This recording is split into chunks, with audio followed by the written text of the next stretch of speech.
Hi, my name is Jason Meyer, and my research proposal includes the topics of homework and anxiety and whether or not they're related.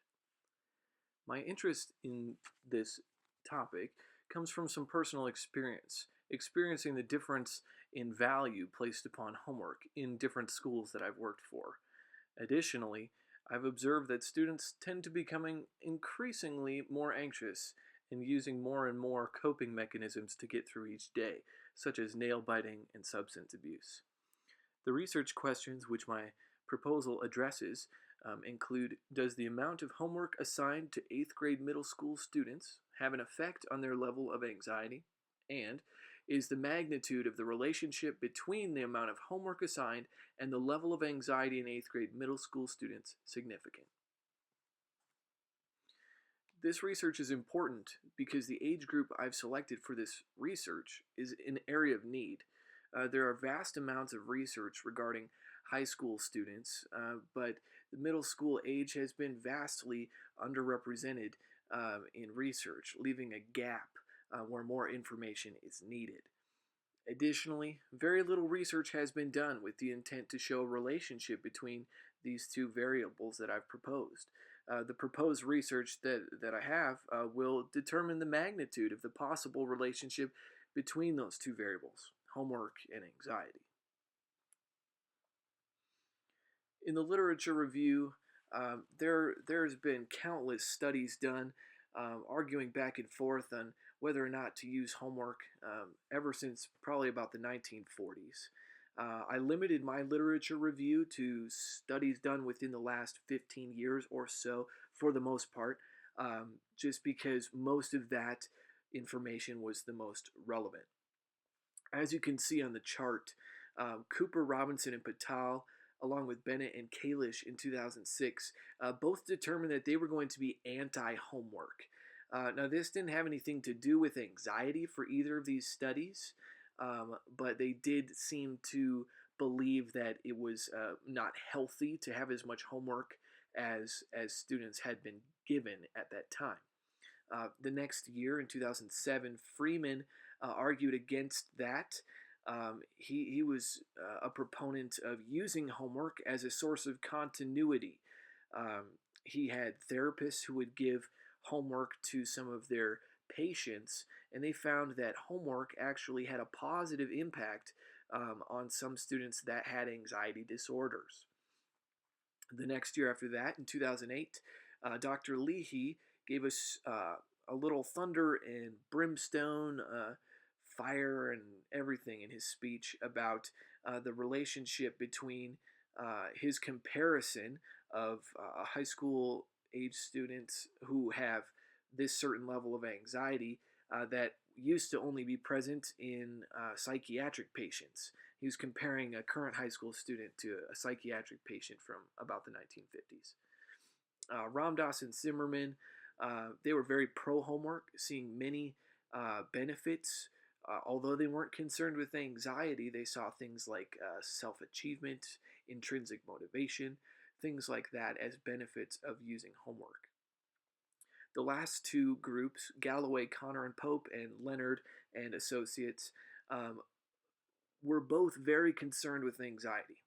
Galloway, Connor, and Pope, they ultimately determined that they were anti homework because of the impact on student anxiety that they were able to observe. They didn't draw any causal relationships, but they said that they thought there was a relationship between them. They weren't sure of the nature of that. Leonard never made a determination about pro or anti homework, but was very concerned with anxiety after students reported, less than 1% of the students reported in the survey in that study claimed that homework was not a stressor.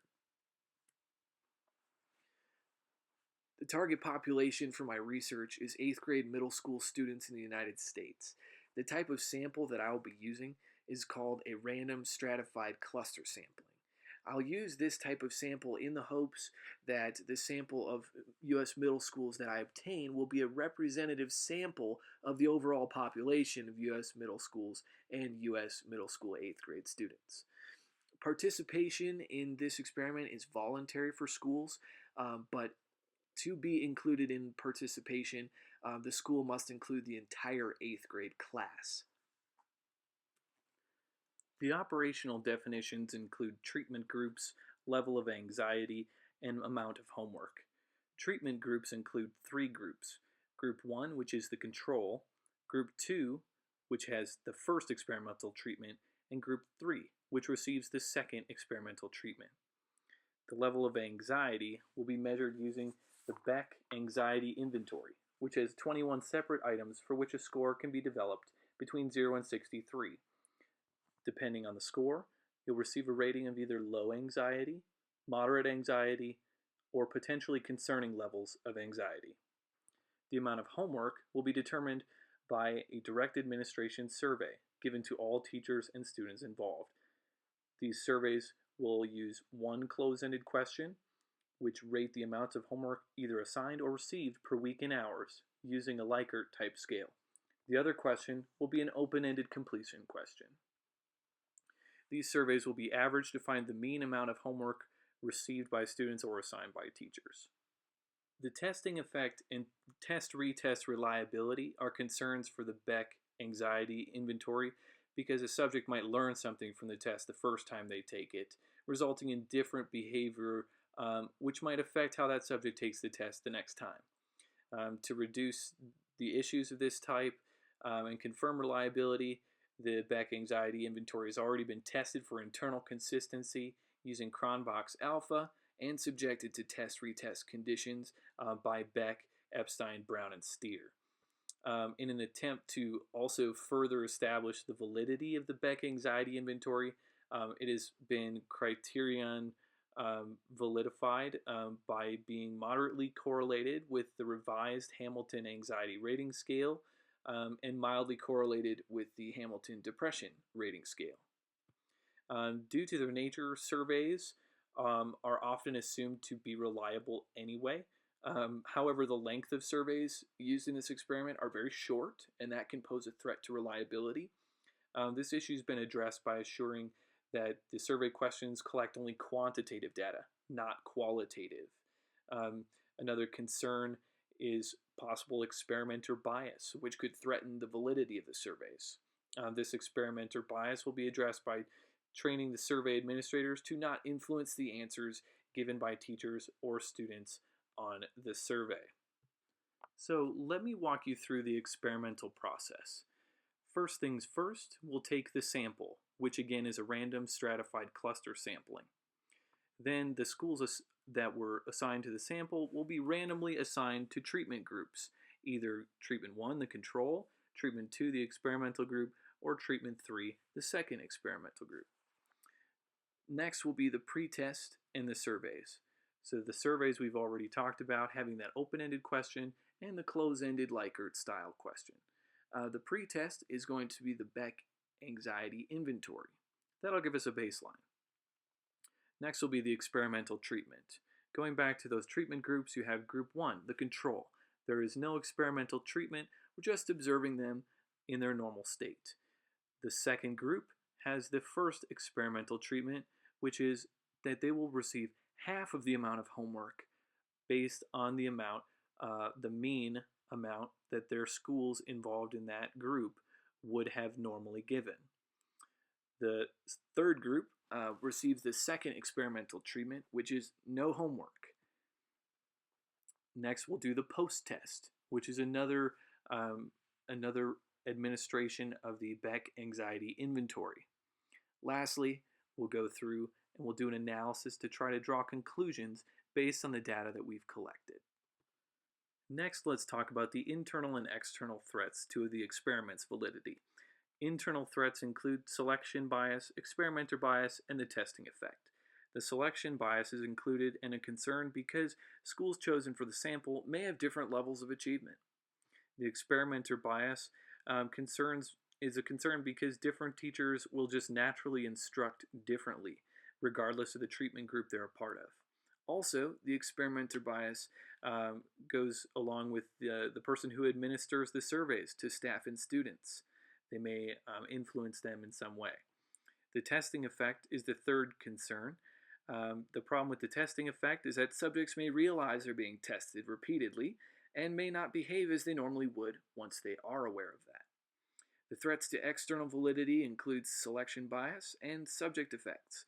Selection bias is a threat because schools were chosen at random, so some may perform at uniquely high or uniquely low levels within the test and may not be representative of the overall population. Hopefully, the stratified nature of the sample helps balance that out.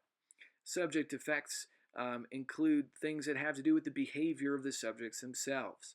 The fact that all subjects are human presents some difficulty because humans are unpredictable in nature and they may demonstrate varying behaviors such as the Hawthorne effect or the John Henry effect. The data collected in this experiment will address the research questions that you see on your screen. For research question number 1, I propose to use a one-way analysis of variance, also called ANOVA. The ANOVA will allow all 3 treatment groups to be compared by the F ratio, which uses the variance of the different group means to determine observed differences among groups. The F ratio will then need to be tested for significance to determine whether or not it will object the null hypothesis. For research question number 2, I propose to use a Pearson product moment correlation coefficient, commonly known as Pearson's R, with a significance set at plus or minus 0.4. This should determine the magnitude of the relationship between homework and anxiety. I also propose to use proactive ex post facto research to determine whether or not that strength is one-sided or whether or not there is maybe another third common variable that connects anxiety and homework.